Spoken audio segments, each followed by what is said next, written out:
नमस्कार दोस्तों, बहुत बहुत स्वागत है आपका कविश आईएएस के एजुकेशनल प्लेटफॉर्म पर।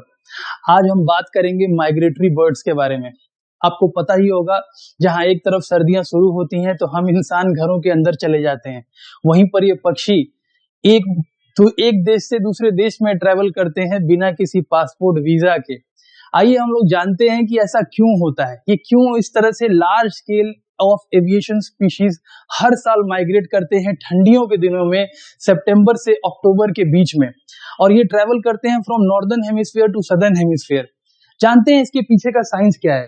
तो देखिए, बर्ड्स की अगर मैं बात करूं माइग्रेशन की, कि क्यों बर्ड माइग्रेशन करते हैं, तो इसके कुछ बहुत ही अहम रीजंस होते हैं। जैसे पहला अगर मैं रीजन बताऊं तो देखिए, पहला रीजन तो ये है कि इनके पास खाने की कमी होने लगती है ठंडी के दिनों में। आपको पता ही है, ठंडी के दिनों में जनरली जो है, बेसिकली आपने देखा होगा कि ऊपर जो हायर लैटिट्यूड्स के जो रीजन्स है, जो अर्थ पर, आपने देखा होगा कि जो ऊपर में अर्थ पे जो हायर लैटिट्यूड रीजन्स हैं, वहां पर सनलाइट की कमी होने लगती है, बारिश की कमी होने लगती है, जिसकी वजह से खाना कम होने लगता है। ये पहला रीजन है। दूसरा रीजन क्या है? क्लाइमेट। ठंडियों में नॉर्दर्न हेमिस्फीयर इतना ज्यादा ठंडा होने लगता है कि वहां पर रहना मुश्किल हो जाता है। एकदम हार्श, ड्राई और कोल्ड कंडीशंस, जिसका सामना कोई भी ना कर पाएगा, इतना ज्यादा ठंडी होने लगती है। इसकी वजह से वो गर्म स्थानों की तरफ मूव कर जाते हैं। ठीक है। थर्ड फैक्टर है ब्रीडिंग, यानी उनको ब्रीडिंग करने के लिए रिसोर्स रिच ग्राउंड की जरूरत है, जहां पर सारे रिसोर्सेज अवेलेबल हों, और ये उनके लिए बहुत ही क्रूशियल फैक्टर है। और लास्ट जो रीजन है वो ये है सर्वाइवल। इतनी हार्श कंडीशंस का सामना करने के लिए उनको वहां से माइग्रेट करना ही पड़ेगा, अदरवाइज उनकी डेथ हो जाएगी, है ना। तो कोई भी स्पीशीज जो है अपने आप को बचाने के लिए वहां से माइग्रेट करेगा। अब सबसे बड़ा सवाल ये है कि ये माइग्रेशन करते कैसे हैं। एक्चुअल में देखो, ये इस्तेमाल करते हैं सन का, स्टार्स का, अर्थ के मैग्नेटिक फील्ड का, और बहुत सारे ज्योग्राफिकल फीचर्स का, जैसे माउंटेन्स, प्लेटूज, रिवर्स, वैलीज, इन सब का इस्तेमाल करके एक स्थान से दूसरे स्थान तक ये उड़ के जाते हैं। लेकिन सबसे अनोखी बात पता है क्या दोस्तों? ये सबसे बेहतरीन चीज का इस्तेमाल करते हैं। जैसे हम लोग रोड और हाईवेज का इस्तेमाल करते हैं, पक्षी दुनिया में फ्लाईवेज का इस्तेमाल करते हैं।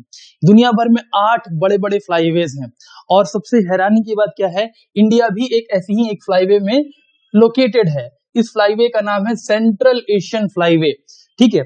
और ये जो फ्लाईवे है मोर देन 30 कंट्री से होके गुजरता है। देखिए, इस फ्लाईवे में पाथ दिखाया गया है कि कैसे कैसे जो बर्ड्स हैं वो नॉर्दर्न हेमिस्फीयर से सदर्न हेमिस्फीयर, और फिर बाद में आप देखे होंगे इंडिया में आने के बाद ये इंडिया से फिर कैसे दोबारा साइबेरिया की तरफ या फिर यूरोप की तरफ ये मूव कर जाते हैं।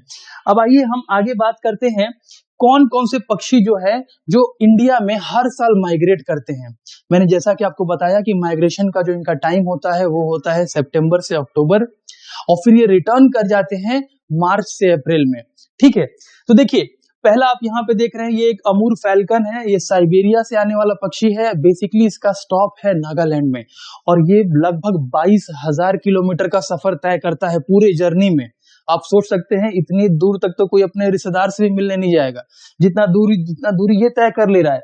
इसके अलावा देखिए, बहुत सारे और भी हमारे पक्षी हैं, जैसे रूडी, शेल्डक है। ये सब जो आप यहाँ पे देख रहे हैं, पहली बात, जितने बर्ड्स हैं ये सब यूरोपियन बर्ड्स हैं, है ना। शेल्डक है, फिर उसके बाद पाइड एवोसेट है, बार हेडेड गीज है, और नॉर्दर्न पिंटेल है। इस तरह की जो वाटर बर्ड्स हैं, basically they are coming from Europe. और आप इसको तो भूल ही नहीं सकते हैं, ये है फ्लेमिंगो। फ्लेमिंगो भी आता है, और आप लोगों ने देखा होगा चिल्का लेक, है ना, पुलिकेट लेक, इन सब जगहों पर ये आकर के माइग्रेट करते हैं। अच्छा, सबसे इंपॉर्टेंट बात क्या है इसके अंदर दोस्तों, कि जो माइग्रेटरी बर्ड्स हैं, इनके ऊपर हर साल वर्ल्ड माइग्रेशन डे सेलिब्रेट किया जाता है। आपको कमेंट में बताना होगा कि ये कब सेलिब्रेट किया जाता है, और साथ साथ एक और क्वेश्चन का जवाब आपको देना होगा कि इंडिया का बर्डमैन किसे कहा जाता है। मिलता हूं आपसे नेक्स्ट वीडियो में।